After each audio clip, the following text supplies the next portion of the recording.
They told her to sing a song she'd never heard, but she knew every line in her bones. The audition hall in Nashville buzzed with fluorescent lights and nervous ambition.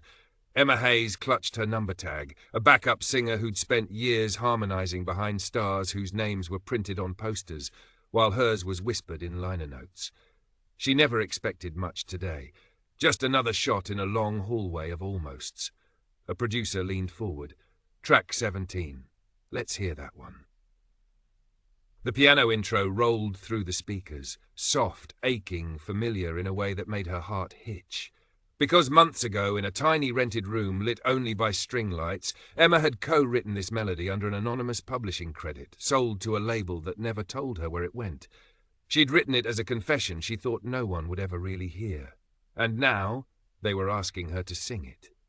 Her fingers trembled. They don't know, she thought, and neither do I. The moment she opened her mouth, something cracked open inside her.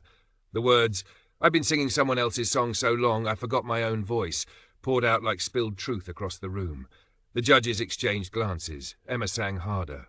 The chorus lifted, raw, haunting, soaring over the empty seats. Her voice wasn't backing anyone, it was leading. One judge whispered, "Who wrote this?"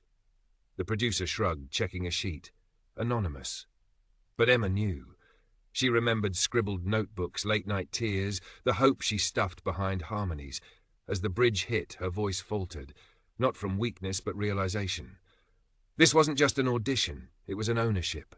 She finished on a trembling breath. Silence. Then a slow clap. "Emma," the panel lead said, "that might be the most honest performance we've heard all year." She blinked through stinging eyes.